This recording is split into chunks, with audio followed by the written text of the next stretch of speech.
அனைவருக்கும் வணக்கம். இன்றைக்கி நாம் வந்து பார்த்திங்கன்னா நாட்டுக்கோழி குழம்பு செய்ய போகிறோம். சரி வாங்க எப்படி செய்கிறதுன்னு பார்க்கலாம். இப்போ நாம் வந்து பார்த்திங்கன்னா ஒரு 2 கிலோ அளவுக்கு நாட்டுக்கோழி எடுத்துருக்கோம். இப்போ நாம் ஒரு பாத்திரத்தை அடுப்பில் வச்சுட்டு தேவையான அளவு எண்ணெய் விட்டுக்கலாம். எண்ணெய் வந்து பார்த்திங்கன்னா உலவு நல்லா ஹீட் ஆகட்டும்.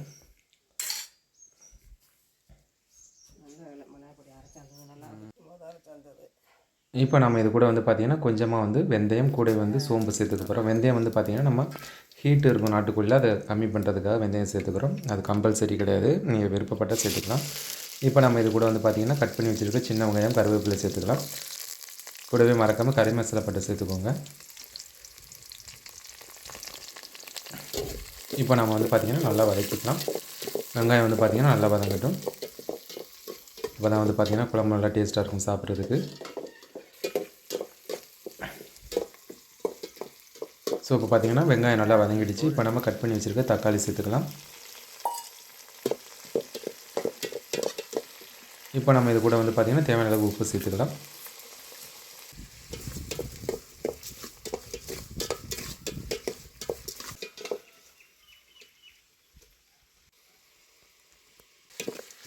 ஸோ இப்போ பார்த்திங்கன்னா தக்காளி வந்து ஓரளவு நல்லா வதங்கி வந்துடுச்சு.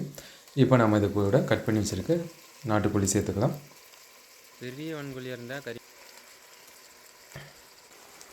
நாட்டுக்கோழி கிடைக்கல அப்படின்னா வந்து பிராய்லர் சிக்கனில் கூட நம்ம அதை செஞ்சுக்கலாம், நல்லாயிருக்கும் சாப்பிட்றதுக்கு.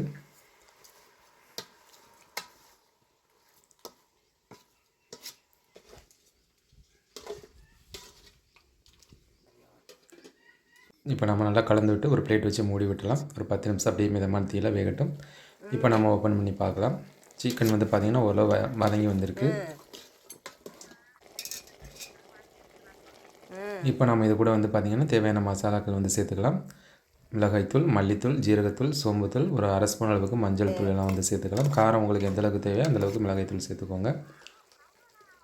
இப்போ நம்ம நல்லா கலந்து விட்டுக்கலாம். மசாலா வரலாம் நல்லா மிக்ஸ் ஆகட்டும். இப்போ நம்ம இது கூட வந்து தேவையான அளவு தண்ணி சேர்த்துக்கலாம். உங்களுக்கு குழம்பு எந்த அளவுக்கு தேவையோ அந்தளவுக்கு தண்ணி சேர்த்துக்கோங்க. இப்போ நம்ம ஒரு பிளேட் வச்சு அப்படியே மூடி விட்டுலாம். ஸோ இப்போ நம்ம ஓப்பன் பண்ணி பார்க்கலாம். சிக்கன் வந்து பார்த்திங்கன்னா ஒரு பாதி அளவுக்கு குக்காகி வந்திருக்கு.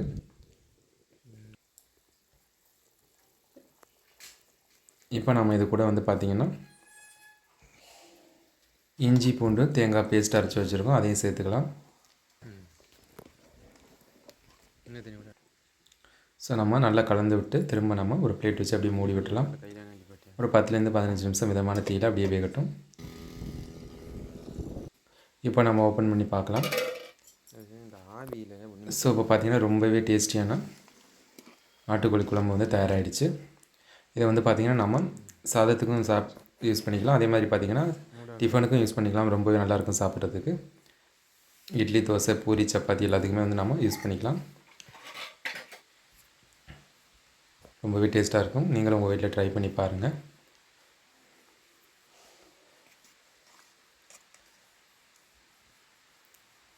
யூஸ்வலாக செய்கிற சிக்கன் குழம்பு காட்டிலும் இது வந்து பார்த்திங்கன்னா ரொம்பவே டேஸ்ட்டாக இருக்கும். நம்மளோட வீடியோ பிடிச்சிருந்தது அப்படின்னா மறக்காமல் நம்மளோட சேனலுக்கு சப்ஸ்கிரைப் பண்ணுங்கள். முடிஞ்ச உங்களோட ஃப்ரெண்ட்ஸுக்கும் ஷேர் பண்ணுங்கள். நம்மளோட சேனலை தொடர்ந்து பாருங்கள். நன்றி.